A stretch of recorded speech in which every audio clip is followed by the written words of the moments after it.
영적 전쟁 승리 비결 다윗과 관련해서 두 번째 부분입니다. 싸워야 될 대상을 바로하라라는 겁니다. 되게 중요한 본문인데 잘 들으시면 은혜가 되실 거라 확신합니다. 조선시대 때 사색당패가 있죠. 노론, 소론, 남인, 북인 해서 얼마나 지지볶고 싸우는지 몰라요. 일본 왜구라고 그러죠. 수시로 쳐들어오는데 자기들끼리 싸워요. 그러니 나라권이 엉망진창이 되는 거죠. 대적은 바깥에 있는데 바다 넘어 있는데 자기 편을 내게 총질하는 거예요. 얼마나 사활을 일으켜서 많이 죽입니까? 비극적인 일들이 많이 발생을 했어요. 자, 축구 선수가 있어요. 농구 선수가 있어요. 이거 상대편하고 싸워야 되잖아요. 근데 자기가 골을 넣겠다고 자기 편끼리 싸운다고 해봐요. 이거 완전히 오합지졸이죠. 그래가지고는 승리를 할 수가 없어요. 싸움의 대상을 분명히 하는 것 굉장히 중요한 요소입니다. 오늘 본문에 보니까요, 다윗이 군인들하고 이야기를 나누는데 형이 느닷없이 태클을 거는 거예요. 큰형 엘리압이 다윗의 사람들에게 하는 말을 들은지라 그가 다윗에게 노를 바라여 이르되 네가 어찌하여 이리로 내려왔느냐 들에 있는 양들을 누구에게 맡겼느냐 나는 네 교만과 네 마음의 완악함을 아노니 네가 전쟁을 구경하러 왔도다. 자, 말도 안 되는 일이 발생하는 거예요. 첫 번째로 엘리압이 다윗에게 화를 냈다. 다윗 잘못한 거 없어요. 욕먹을 일 없어요. 화를 낼 만한 어떤 건덕지가 없어요. 그런데 화를 내는 거예요. 누가 화를 내면은요, 그 화를 받는 사람 입장에서는 같이 화가 납니다. 내가 잘못했어도 상대방이 내게 화를 내면은요, 나도 속이 부글부글해요. 근데 내가 잘못을 하나도 안 했는데 상대방이 나한테 화를 낸다? 그럼 이제 싸움이 발생을 하는 거예요. 화를 내는 거예요. 두 번째로 말도 안 되는 것을 물어요. 네가 어찌하여 이리로 내려왔느냐? 들에 있는 양들을 누구에게 맡겼느냐? 이거는 따지고 물으면 안 되는 일입니다. 왜냐하면 왜 다윗이 여기 왔겠어요? 전쟁터에 뭐로 왔겠어요? 아버지 이새의 심부름 때문에 온 겁니다. 이건 물을 만한 이유가 없는 거예요. 양들은 누구한테 맡기고 왔느냐? 이것도 물을 필요가 없어요. 아버지 심부름으로 형들 안부 부르러 전쟁터에 왔다면은 양들도 알아서 후속 조치해서 누군가가 관리 담당하도록 해놓고서 온 거란 말이에요. 근데 왜 그걸 지금 따지고 듣느냐고요. 말도 안 되는 일을 하는 거예요. 세 번째로 교만하다고 합니다. 너 교만해. 너 교만한 거 내가 알아. 내가 교만해도 대놓고 나보고 교만하다고 기분 나쁘죠. 근데 다윗이 교만하다 소리 들을 만한 행동을 한 적이 없고 말을 한 적이 없어요. 근데 이제 교만하다 소리 듣는 거예요. 엉뚱한 지적을 당하는 거예요. 그 다음에 네 번째 요소가 너 마음이 완악해. 네 마음이 완악한 것을 내가 알아. 이 완악하다라는 말, 강팍하다, 목이 곧다, 이런 등등의 표현인데 하나님이 심판하기 직전에 영적인 상태를 묘사할 때 쓰는 거예요. 마음이 완악하다, 강팍하다, 목이 곧다. 그럼 하나님이 손대세요. 그냥 놔두지 않으세요. 근데 자기 동생한테 너는 마음이 완악해 이러는 거예요. 해도 될 말이 있고 해서는 안 될 말이 있죠. 이런 말을 어떻게 내뱉습니까? 심각한 거예요. 다섯 번째로 어거지 부리죠. 네가 전쟁을 구경하러 왔도다. 전쟁 구경하러 온 거 아니에요. 아버지 심부름 오는 거 알아요. 알면서 막 억지 부리는 거예요. 근데 생각보다 이런 사람들 많아요. 많습니다. 이 말도 안 되는 소리로 어거지 부리는 인간들이 많아요. 제가 최근에 많이 겪고 있어요. 자, 얼마나 심각한 문제입니까? 게다가 이 다섯 가지 항목들이요 1대1로 있는 상황 속에서 이루어진 일이 아니라 사람들 다 보는 앞에서 다른 사람들 다 듣도록 이루어진 거예요. 그러니까 사람들 다 보는 앞에서 완전히 쪽을 준 거예요. 망신을 준 거예요. 다윗은 지금요 선한 마음을 푼 거예요. 하나님의 백성이 할례받지 못한 인간에 의해서 모욕을 당하는 것을 견딜 수가 없는 거예요.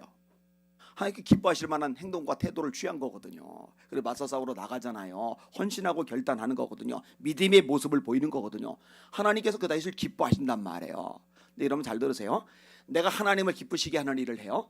주님의 영광을 돌리는 일을 해요. 선한 뜻을 품고 헌신하고 순종하고 충성하고 내 삶을 쏟아붓고 있어요. 그러면은 이렇게 해야 하면은 모든 사람들이 박수 쳐주고 인정해주고 최고다라고 격려 지지해주고 하느냐? 절대로 그렇지 않습니다. 그거 염두에 두셔야 돼요. 제가 요 얘기 끄집어낼 때 같이 연결해서 끄집어내는 인물이 있어요.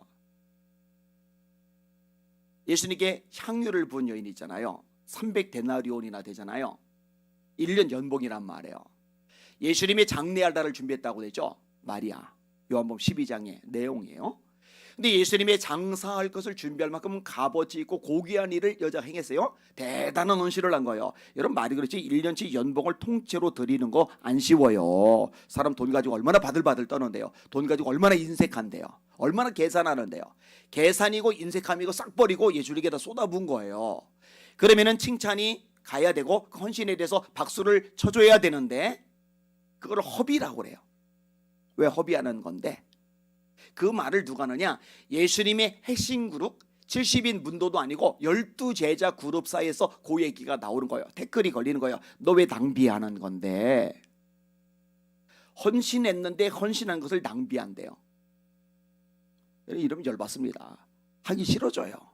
내가 뭔 짓 했나 회의감이 들 수가 있어요. 이런 일이 있다니까요. 입다가 첩의 자식이라 괄시천대 모욕을 당했어요. 본처의 자식들에 의해서 쫓겨났단 말이에요. 근데 나라가 위급할 때 길랏의 장로들이 도와달라고 그러니까 나서서 줬어요. 얼마나 대단한 헌신입니까? 그리고 도망자 신세로 있는 동안에 실력도 키웠어요. 그래서 구약의 역사에 대해서도 잘 알고 리더십에서 있어서 부하들 다룰 줄도 알고 그래도 인물감으로 컸단 말이에요. 자, 그래서 목숨 걸고 싸워서 나라를 건졌더니 뒤늦게 에브라임 지파 사람들이 나타나더니 시비를 거는 거예요. 에브라임 사람들이 모여 북쪽으로 가서 입다에게 이르되 네가 암몬 자손과 싸우러 건너갈 때 어찌하여 우리를 불러 너와 함께 가지 아니하느냐? 우리가 반드시 너와 네 집을 불사르리라. 죄송해요. 이거 미친 인간들이죠. 싸우러 나갈 때 숨어서 안 나타났던 것들이 자기인데 왜 싸우러 갈 때 우리 안 불렀어? 말이 안 되는 짓거리 하고 있는 거예요. 게다가 그게 아니에요. 너와 네 집을 불살라 버릴 거야. 이런 말 하면 돼요, 안 돼요? 안 되는 거예요. 이 에브라임 지파 사람들이요, 이 세력이 있는 지파인 것까지는 좋은데요, 그게 교만으로 작용을 해버리는 거예요. 이런 패턴은요 기도원 때 또 나타납니다. 기도원 때가 먼저 나타나고 그 다음에 이제 입다가 나타나는 거죠. 기도원 때도 반복해서 나타나는 겁니다. 300명을 거느리고 미디안의 대군과 싸워요. 미디안 아말렉 동방에서 13만 5천과 싸워요. 그러면은 야, 너 대단하다, 진짜 훌륭하다, 용기 있다, 믿음 있다, 어떻게 그 인원 가지고 13만 5천 대군 속에 돌진에 들어갈 수가 있느냐? 니들 때문에 나라가 건져졌어, 고마워, 이렇게 나와야 되는데요, 그게 아닙니다. 어떻게 나오는지 아세요? 에브라임 사람들이 기도원에게 이르되 네가 미디안과 싸우러 갈 때에 우리를 부르지 아니하였으니 또 안 불렀대요. 우리를 이같이 대접하면 어찌 됨인고 하고 그와 크게 다투는지라. 진짜 못됐어요, 에브라임 지파 사람들. 자, 다시 세계로 돌아올게요. 자기를 사람들 보는 앞에서, 군인들 다 보는 앞에서 완전히 개망신을 줬단 말이에요. 개쪽을 줬단 말이에요. 이래 다윗이요, 엘리압하고 맞붙어 싸우지를 않아요. 본인이 피해요. 그리고 누구하고 싸우느냐? 골리앗하고 싸우는 거예요. 왜냐? 적들 골리앗을 놔두고 블레셋을 놔두고 자기 편하고 싸워버리면 이 전쟁은 이길 수가 없단 말이에요. 여러분, 싸움의 대상을 바로 하실 수 있기를 주님의 이름으로 축원합니다. 바울 사도를 보면은요, 다른 복음을 전하는 것에 대해서는 목숨을 걸고 싸워요. 그건 진리를 더럽히는 거니까. 그런데요, 바울이 감옥에 갇혀 있는 동안에요, 제대로 된 복음을 전해요. 근데 제대로 된 복음을 전하는 동기가 그렇게 순수하지만은 않아요. 이 바울이 밖에 나와 있을 때는요, 전도를 너무 잘하니까 그들이 볼 때 바울이 세력이 점점 커지는 것 같은 거예요. 근데 바울이 감옥에 갇혀 있으니까 잘됐다 요때다 하고서 자기들이 막 자기들 세력을 불리려고 열심히 전도를 하는데, 참으로 하든지 외모로 하든지 전파되는 것은 그리스도니 나는 이를 인하여 기뻐하고 기뻐하리라. 내 세력이 줄고 상대 세력이 커져도 상관이 없어요. 왜? 예수님이 전화해지는 거니까. 이게 구분이 잘 참 잘 되고 있어요. 여러분 교회 안에서요 때때로 분쟁, 트러블 같은 것들이 발생할 수가 있어요. 근데 이거는요 진리 싸움 때문에 일어나는 일은 없어요. 대부분 감정 싸움 때문에 발생을 합니다. 대부분 본질이 아닌 것, 진리가 아닌 것 때문에 다툼이 발생을 하는 거예요. 이럴 때요 성숙한 사람, 수준 있는 사람이 있어야 이 영적 싸움에서 패배하도록, 균열이 생기지 않도록 조치를 취할 수가 있게 되는 거예요. 자, 입다에게라가 끄집어냈잖아요. 기껏 나라를 건졌더니 태클을 걸어요. 자기를 불사른대요. 자기 집을 불사른대요. 세상에 말을 해도 저는 쓰레기 같은 말을 해요. 저렇게 더럽고 추악한 말을 해요. 열이 머리끝까지 난 거예요. 입다가요 들이받습니다. 입다가 그들에게 이르되 나와 내 백성이 암몬 자손과 크게 싸울 때에 내가 너희를 부르되 너를 안 불렀다고 그러는데 아니야. 내가 불렀는데 너희가 나를 그들의 손에서 구원하지 아니한 거로 너희들이 안 나온 거잖아. 나는 너희가 도와주지 아니하는 것을 보고 내 목숨을 돌보지 아니하고 건너가서 암몬 자손을 쳤더니 여호와께서 그들을 내 손에 넘겨주셨거늘 너희가 어찌하여 오늘 내게 올라와서 나와 더불어 싸우고자 하느냐 하니라. 입다가 길앗 사람을 다 모으고 에브라임과 싸웠으며, 그러니까 같은 나라 안에서 같은 우군끼리 서로 칼을 대기 시작을 한 거예요. 길앗 사람이 에브라임 사람보다 앞서 요단강 나루턱을 장악하고 에브라임 사람이 도망하는 자가 말하기를 청하건대 나를 건너가게 하라 하면 길앗 사람이 그에게 묻기를 네가 에브라임 사람이냐 하여 그가 만일 아니라면 그 얘기를 십볼렛이라 발음하라요. 에브라임 사람이 그렇게 바로 말하지 못하고 십볼렛, 십볼렛 사투리 개념으로 이해를 하시면 돼요. 티가 나잖아요, 그죠? 발음하면 길앗 사람이 곧 그를 잡아서 요단강 나루턱에서 죽였더라.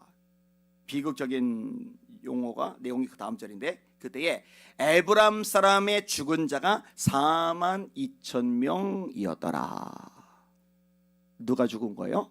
이스라엘 젊은이들 42,000명이 죽은 거예요. 여러분 이거는요 이스라엘이라는 나라 입장에서요 어마어마한 손실입니다. 지금 대한민국의 젊은이들이 42,000명이 죽었다 생각해봐요. 지금 대한민국은요 인구라도 많죠. 이 당시에 이스라엘 백성들 인구가 얼마나 되겠습니까? 42,000명이 죽어버린 거예요. 자, 그런데 기드온은 어떻게 반응하느냐? 300명이 목숨 걸고 싸웠더니 완전히 그냥 짓밟아 버렸잖아요. 아구를 짓밟아 버렸잖아요. 그때요 기드온이 이렇게 말을 합니다. 기드온이 그들에게 이르되 내가 이제 행한 일이 너희가 한 것에 비교되겠느냐? 에브라임의 끝물 포도가 아베셀의 만물 포도보다 낫지 아니하냐? 하나님이 미디안의 방백 오렉과 스옙을 너희 손에 넘겨주셨으니 내가 한 일이 어찌 등이 너희가 한 것에 비교되겠느냐 하니라. 기드온이 이 말을 하매 그때 그들의 노여움이 풀리니라. 화를 지금 기드온이 내야 돼요. 근데 똥낀 놈이 성낸다고 지금 에브라임 사람이 화를 내고 있는 거예요. 기드온이 지금 고맙다는 인사를 받아야 돼요. 너 때문에 너희 300명 때문에 우리가 목숨을 부지했어. 우리나라가 승리를 했어. 엄청난 기적을 우리가 경험했어. 고맙다. 아무도 안 나서는데 네가 나서줬어. 고맙다. 이래야 돼. 고맙다고. 그런데 오히려 공격을 했으니 짜증이 날 만한데 기드온이 너희들이 훨씬 훌륭해. 너희들이 훨씬 나아. 모든 공로를 그들이 넘겨준 거예요. 그러니까 그들의 노가 그쳐요. 이들의 노가 진정이 되니까 피곤하고 지쳐서 힘든 300명 부하들 먹지도 못했어요. 마시지도 못했어요. 밤새 여러분 횃불을 켰을 때 횃불이 진가를 발휘하려면 낮에는 소용이 없어요. 밤에 했다는 거예요. 밤에. 이게 밤새 잠을 못 잔 거예요. 그리고 분노엘에서 또 숫곳에서 물 좀 달라고 떡 좀 달라고 요청했는데 완전히 매몰차게 거절까지 당했잖아요. 그러니까 여전히 배고픈 상태, 여전히 목마른 상태, 얼마나 목이 다 들어가겠습니까? 그 몸 끌고 진격해서 남은 15,000명 이 잔당 미디안 잔당들하고 싸워가지고 완전히 나라를 건져내버려요. 적군이 안심하고 있는 중에 기드온이 노하와 욕보와 동쪽 장막에 거주하는 자의 길에 올라가서 그 적진을 치니 세바와 살므나가 도망하는지라.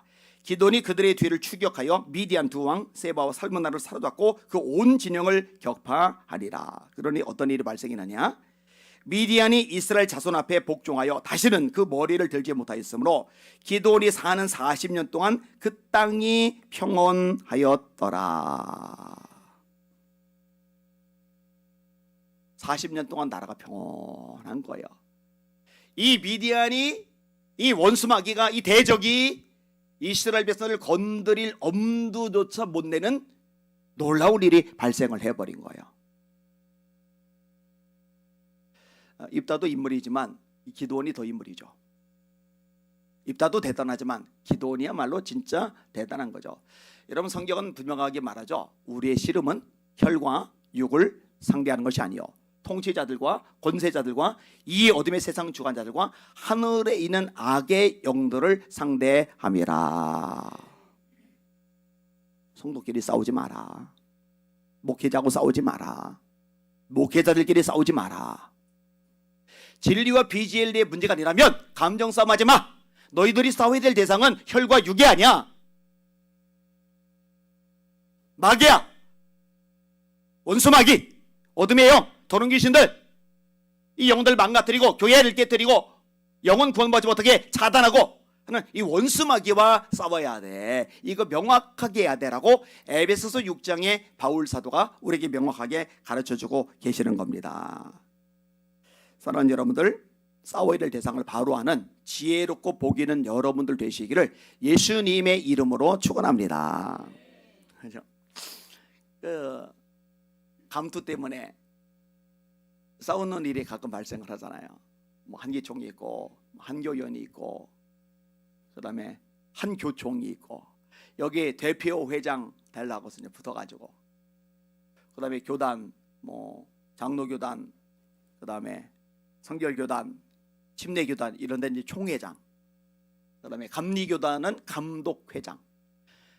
여러분 아마 이런 교단 정치 구조는 잘 모르실 겁니다만 감리교단의 감독회장 파워가 제일 셉니다. 거기는요 임기가 4년이에요. 다른 교단들은 총회장은 1년입니다. 이 막강하죠, 막강. 그다음에 이제 교단 살림 행정을 총책임하는 이제 총무. 우리 교단만 해도 교단 총무는요 총회장은 1년인데 총무는 3년이고 큰 과가 없으면은 연임이 돼서 6년을 해요. 6년간 교단 행정의 초임 책임자가 되는 거니까 그 위치와 영향력이 막강해요. 근데요 종종 요거 때문에 교단 전체가 진흙탕 속으로 막 완전히 굴러떨어질 때가 있어요. 대체 무엇을 위해서?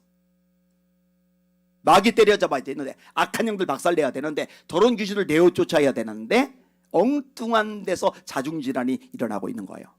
이러면 승리 못해요. 자, 정리합시다. 여러분 초점을 명확하게 합시다. 지혜롭고 총명한 영적 분별력 있는 그런 하나님의 용사들이 되시기를 주님의 이름으로 축원합니다. 악한 영들 때려잡으시길 바랍니다. 싸워야 될 대상을 바로 하라. 어제는 하나님을 위해서 분노하라. 다윗 관련해서 영적 승리 비결 두 번째, 또 다음 주에 세 번째부터 일곱 번째, 여덟 번째 이렇게 말씀을 나누도록 하겠습니다. 찬양하시 하겠습니다. 527장.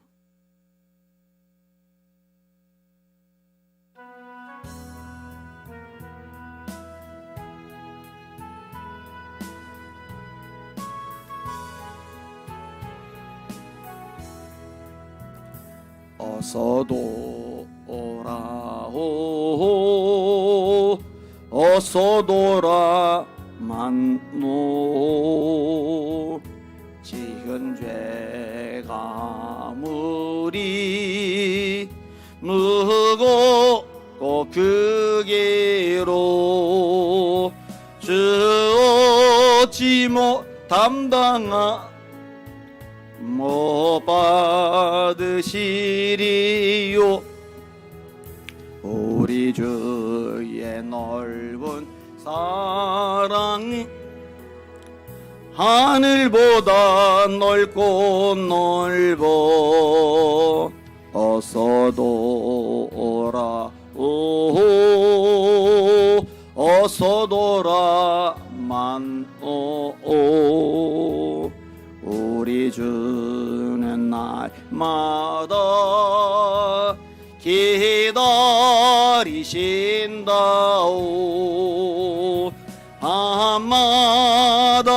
문 열어놓고 마음 졸이시며 나간 자식 돌아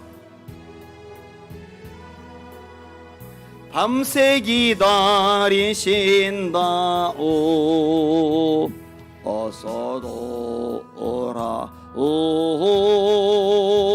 어서 돌아만오 채찍 맞아 봐도 주님의 손으로 내리시고 어루만져 보로해 주시는 우리 주의 넓은 품으로 어서 돌아오소서.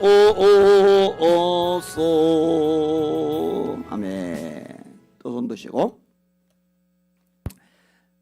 아브라함의 종들과 롯의 종들이 싸움 났죠. 이익이 걸리니까 친족끼리도 싸움이 나요. 그런데 은혜를 입은 게 롯인데 큰 소리칠 인물이 아브라함인데 정작 아브라함이 양보를 해요. 네가 오른쪽으로 가면 내가 왼쪽으로 갈게. 네가 왼쪽으로 가면 내가 오른쪽으로 갈게. 성숙한 사람이, 큰 사람이, 영적 수준이 높은 사람이 포용하는 거예요. 하나님, 저에게 넓은 마음을 주시옵소서. 예수님의 심령을 주시옵소서. 그리고 원수마귀는 때려잡고 박살내게 하여 주시옵소서. 주여, 한번 불합심하여 기도합시다. 기도합니다. 주여, 하나님 아버지 감사합니다. 찬양과 존귀와 영광과 경배 받으시길 원합니다. 하나님 아버지 좁은 마음 말고요 넓은 마음을 주시옵소서. 굳은 마음 말고요 부드러운 마음을 주시옵소서. 주님의 심장 가지고 주님의 손과 발이 되어 주님께 맡긴 사명 감당하는 우리들 되게